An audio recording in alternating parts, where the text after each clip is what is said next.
You know that feeling, right? That sudden hunch you get that tells you to do something, or maybe that something just feels off. We all call it a gut feeling, or intuition, a sixth sense. It's something we've all experienced. But have you ever wondered where it actually comes from? Well, let's dive in and find out. So yeah, that's the big question we're tackling today.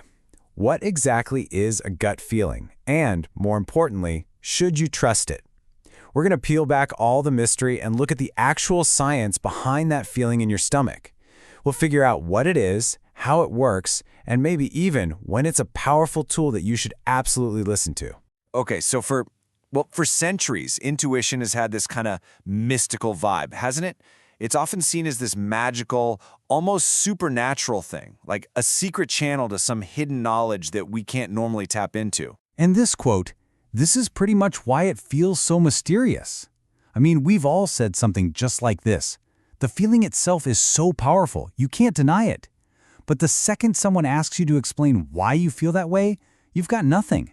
It just feels like it came out of thin air. But what if it's not magic at all? What if it's actually science? This is where things get really interesting. Imagine we could just peel back the curtain on that gut feeling. What if it's not some mystical sixth sense, but instead it's one of the most sophisticated and, honestly, powerful functions of your brain? All right, so let's try a new way of looking at this. Think of your brain not just as, an organ, but as an unbelievably powerful supercomputer. And this supercomputer, it's running incredibly complex calculations every single second of every single day. So here's the big shift in thinking. We're basically tossing out that old idea of a mystical sixth sense and replacing it with the modern scientific view. And what's that? It's the idea that intuition is simply your brain's amazing ability to recognize patterns unconsciously. So, yeah, it's not magic. It's just processing. I mean, just think about it for a second. Every single thing you've ever seen, heard, or experienced, it's all data, and it's stored away in your brain. Your unconscious mind is constantly digging through this massive library, running simulations, looking for matches. And it's all happening completely in the background, without you even realizing it. Okay, so if the brain is this supercomputer, how does it actually give you its results, right? Let's dig into the actual mechanics of how your brain takes all that background number crunching and turns it into that tangible hunch we all know. So, at its very core, intuition is a real, measurable cognitive process. It's basically your brain's built-in shortcut for quickly sizing up a situation. It does this by matching everything you're sensing right now with that huge library of all your past experiences. You can really break it down into 3 pretty simple steps. First, your brain just soaks up all the data from your senses. Second, your brain, and we're talking faster than you can even blink, scans its entire database looking for a similar pattern.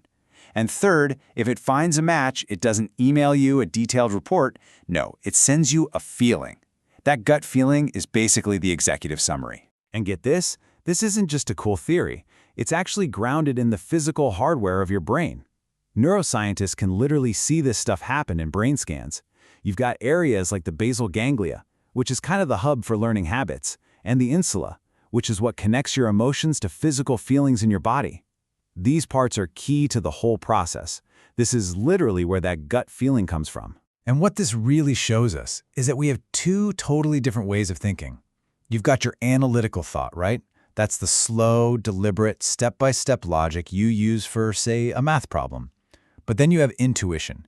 It's the lightning-fast opposite. It's holistic, it's nonlinear, and it makes these huge leaps and connections that your conscious brain would just never see. It's a different kind of intelligence for sure, but it's just as valid. Okay, so this all sounds great in theory, but what does it actually look like when the stakes are high? In the real world. Let's check out a classic example to see how this whole process comes together in a big way. So, picture this. An experienced firefighter is inside a burning building. To their conscious mind, nothing looks immediately wrong. But then, all of a sudden, they get this terrible feeling and they order everyone to get out now. Moments later, the whole building collapses. They couldn't tell you logically why they made that call, but their gut feeling just saved everyone's life. So what just happened there? Well, that firefighter's brain wasn't being psychic. What it was doing was processing thousands of little data points, all unconsciously. Think about it. Decades of experience built up this massive internal library of what an imminent collapse looks like, sounds like, and even feels like. Their brain picked up on all these tiny cues, things their conscious mind completely missed, and it sent up one single, powerful alarm bell. Get out. And this, right here, is probably the most crucial point of all. Good, reliable intuition isn't just some random lottery. It's earned. A rookie firefighter in that same situation, they wouldn't have had that feeling because their brain hasn't built up that pattern library yet. Experience. That's the software that runs on your intuitive supercomputer. So when you put all these pieces together, you get to a pretty powerful conclusion. We really need to stop thinking about intuition as some kind of magical gift that, only a few lucky people have. That's right, it is a skill. And just like any other skill, it gets way better with practice. The more relevant experience you get in any area, doesn't matter if it's firefighting or medicine or business or even just being good at reading people, the more data you're feeding that supercomputer of yours. And the more data it has, the more reliable those outputs, your gut feelings, are going to be. So the next time you get that weird, unexplainable feeling, just remember, it's not some random emotion bubbling up. It's the result of an incredibly high-speed, super sophisticated calculation that just finished running in your brain.